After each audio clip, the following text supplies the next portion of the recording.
Okay, ये राय रखनी है। चलिए अब सवाल लेते हैं भाई। सवाल, सबसे पहला सवाल है सुनील जोशी जी का, बंगलुरु से मेरे साथ जुड़ रहे हैं। सुनील जी नमस्कार सर, सवाल पूछिए सर। हेलो नमस्कार। मैं सुनील जोशी बात कर रहा जी। हूँ। मेरा सवाल था टाटा मोटर के ऊपर। मेरा पास 438 का 10 शेयर है। तो मैं सोच रहा हूँ 3 से 6 महीने होल्ड करने का। सो टारगेटिंग 1100। सो लास्ट मंथ तो उतना पहुंचा था, मगर अभी ड्रॉप हो रहा है, तो फ्यूचर कैसा रहेगा उसका? ओके, सुनील जी ने जिस लेवल पे खरीदा वहाँ से इनको बहुत अच्छा प्रॉफिट हो रहा है, लेकिन 1000 से 1100 का टारगेट लेना चाहते हैं 3 से 6 महीने में। राजेश जी 3 से 6 महीने में 1100 पॉसिबल है ना? पूरा पूरा चांसेस है। देखिए, ये टाटा मोटर्स ये ऐसा काउंटर है कि हर डिप पे यहाँ पे बाइंग उभर के आती है। तो अगर आप प्योर लेवल की बात करें तो मुझे लगता है टाटा मोटर का जो बड़ा सपोर्ट है वो 950 के आसपास है। 950 के नीचे तो मुझे नहीं लगता इमीडिएटली ये खिसकेगा। हाँ, बाजार में कुछ बड़ा फॉल आता है तो बात अलग है, लेकिन 950, 950 एक मोटा मोटी इसका सपोर्ट है। और सामने अगर देखें नीरज जी, तो मुझे लगता है करीबन 1050, 1060 के आसपास का पहला रेजिस्टेंस है जो इसका ऑल टाइम हाई है।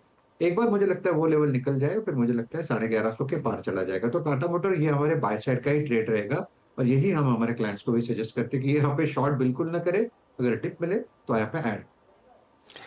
तो क्या ये स्ट्रेटजी है कि 1150 पर इसको जब ये जाए तो या तो उसके आसपास 5 रुपए नीचे स्टॉप लॉस लगा लें या हाँ, बेच दें? देखिए देखिए, जैसे कि मुझे लगता है कि 950 का सपोर्ट ध्यान में रखते हुए हाँ। हम थोड़ा सा बड़ा स्टॉप लॉस रखेंगे, क्योंकि बाजार भी ओवरबॉट है तो स्टॉप लॉस भी हिट नहीं होना चाहिए और अननेसेसरी पोजीशन स्क्वायर नहीं होनी चाहिए।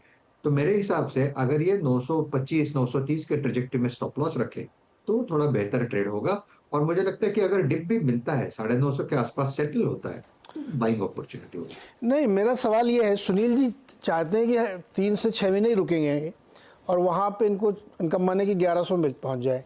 तो अगर मान लीजिए 3-4 महीने में 1050 पहुँच गया, 1050, उसके आगे आप कह रहे हैं कि फिर वो ग्लास सीलिंग वाली बात हो जाएगी। तो अगर वो नहीं हो पाता तो 5-10 रुपये स्टॉप लॉस लगा निकल जाए। हाँ, देखिए 1050 के आसपास अगर अटकता है तो obviously at least partial profit taking करे, क्योंकि आपने आपका जो इन्वेस्टमेंट का होराइजन है वो 3 महीने का है।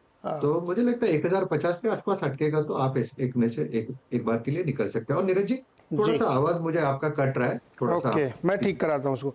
तो सुनील जी 1150 यानी 1050 के आसपास आएगा, अगर अटकता हुआ दिखता है तो प्रॉफिट बुक करने में कोई बुराई नहीं है उसमें। अगला सवाल है विजय हिंदुजा का।